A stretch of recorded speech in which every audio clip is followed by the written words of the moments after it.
Go. Hi, everyone. Welcome back. My name is Nico and I use he, him pronouns.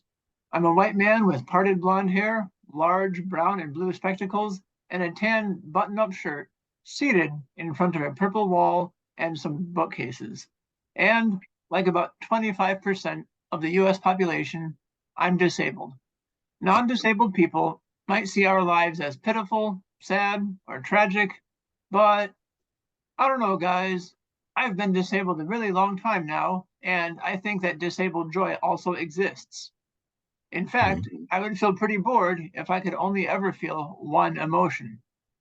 However, the disability community has as many members as it has opinions, which is why I've asked my friend and colleague Steve here with me today to talk about disabled joy. Steve, thank you for joining us. Of course, Nico, I'm always happy to help. You're my brother from another mother. You're also, um, I would say a lifelong friend. It feels that way sometimes to me, but just here to help. I love what we do. I love how we expound upon our own community as well as the ableists outside of it, um, who just need a helping hand, not who are not purposely being that way. So, yes, I'm happy to be here. Thank you for having me. Of course. Can you share a joyful memory with us?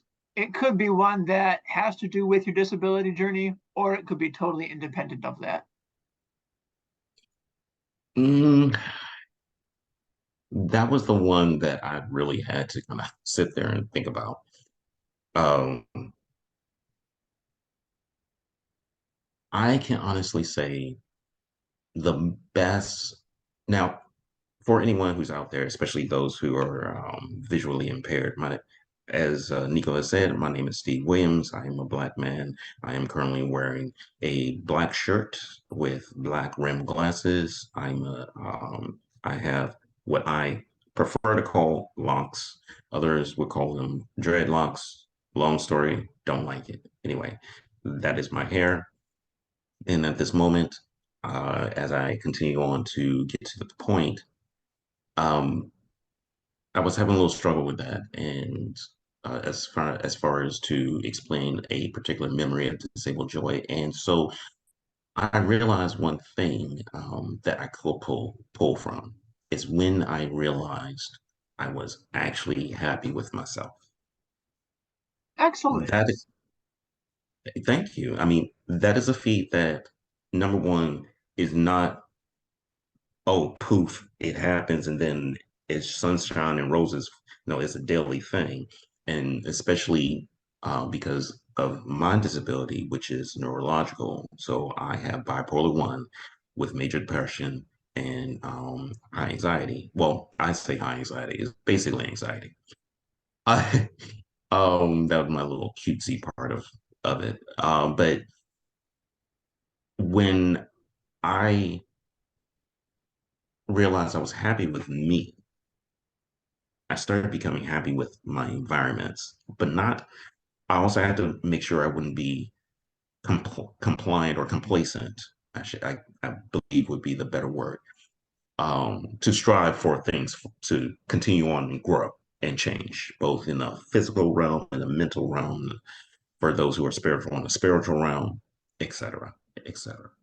So I guess for me, that would be the connection of my disabled joys when I realize that even the fact that I have to still struggle every day to keep the happiness in one level or another, when I fully accepted being happy with who I am, all of me, that's that's a very strong and happy memory for me.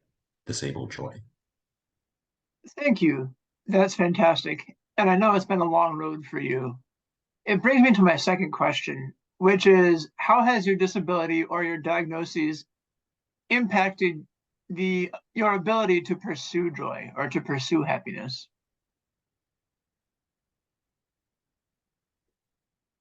For those who are visually impaired, as I'm looking at Nico and to anyone else who will be watching this, my eyes are bugged out. Jokingly. No, but seriously, Nico, to answer your question, um, It's affected it a lot.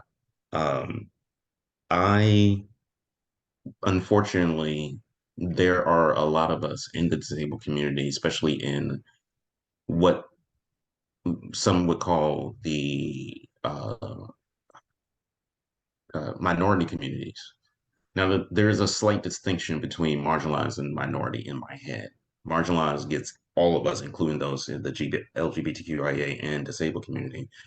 Minority can still be there, but it works out. I don't know. My brain. Let me get it back to the point.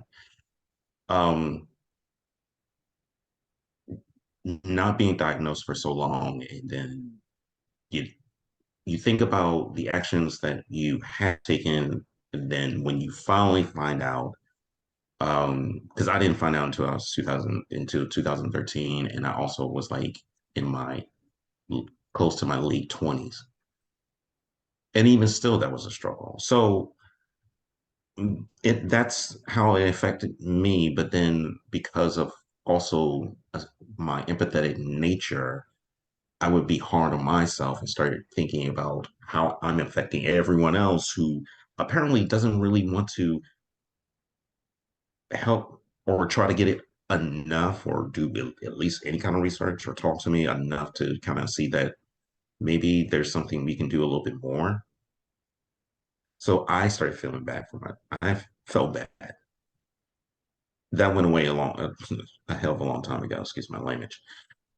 So that's how it affected me. But I think, just like I said with the first question you asked, when I realized that I was happy with me completely, good, bad, what I did before, what I could unfortunately do, good and bad, unfortunately do bad, and definitely fortunately do good, anything in the future, etc.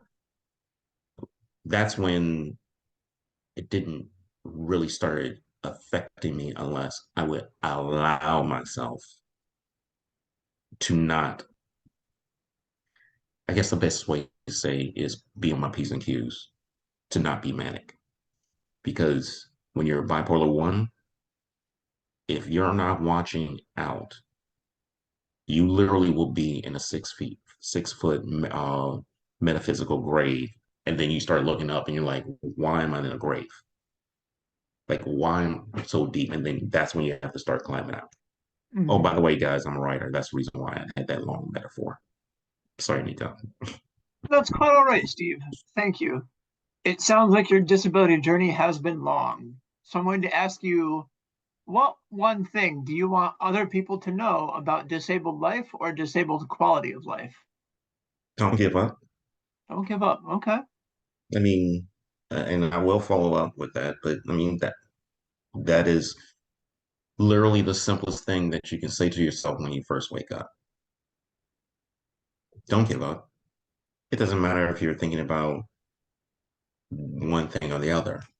It's don't give up because, you know, we're going to deal with the red tape. We're going to deal with the people in our lives who love us dearly, but don't know us from an atom.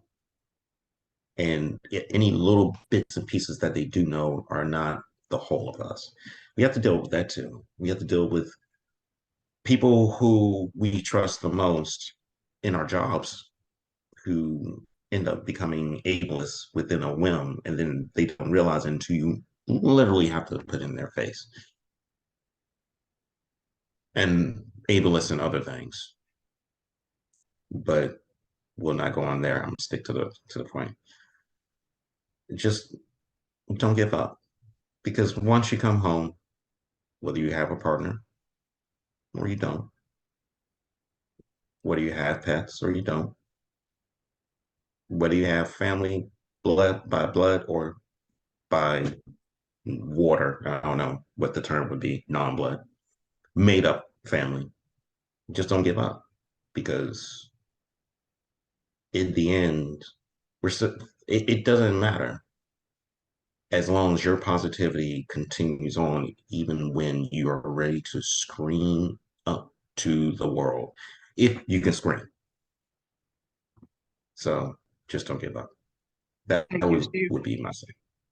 I think that's fantastic advice. My last planned question is one that I ask all of my interviewees. Do you have a recent win that you're celebrating that we can help celebrate with you? Or if not, what cool projects have you got going on? What are you involved in? And where can people find you online? Well, you definitely know about the current exciting projects that you and I are about to do. Yes. Um, by the way, guys, for those who can't see us and for those who are visually impaired, Nico and I, myself, Stephen, also known as Intergalactic Blurred Williams, are going to be at Fans Expo Philadelphia. That is going to be on the 4th, which is the Sunday, the last day at 2:30 p.m. Also, we're going to be at Awesome Con on the 17th, which is the Saturday of June of this year. And both times we're going to be talking about DC. So come see us. I'm going to be there. He's going to be there. And I'm being a hype man and I really don't give two bleep anyway. So here we go. Now, that being said, I'm excited about that. Um, honestly, there was a time about maybe 2 weeks ago, and I believe, personally, I told you about this, Nico, that I was getting very, like, a little bit down job wise. I'm currently in the middle, in between jobs at the moment, guys. I have no shame in that. It's not the first time. I hope it will be the last time, but it's not the first time. Um, so I got a little down. But guys, that's the reason why I said don't give up. If I gave up, it would have been like what happened to me years ago that lasted 4 years. Couldn't find a job. Economy was pretty much getting ready to do the exact same thing again, unfortunately. But I gave up then. I'm not going to do it this time. So that's why I say don't give up because like I told Nico, then, now, and to all of you, I almost gave up, but I just kept talking it out. And also, if you can't talk to family or friends, or they can't really grab exactly where you're coming from, do not hesitate to go to a therapist ever. If you gotta go through red tape, that's fine. It's better to do that to make sure you don't have to pay for this new stuff like BetterHelp. I mean, I look at the prices; it's expensive to pay out of pocket. But that's me to say. So Fantastic. Thank you, Steve. And thank you for your help with this project. it's I'm no problem. wishing you all the best, and I can't wait to go to Fan Expo with you. You as well. I will actually be there a little bit earlier to have breakfast, so maybe we Mm, can meet up and. But we'll talk about that later.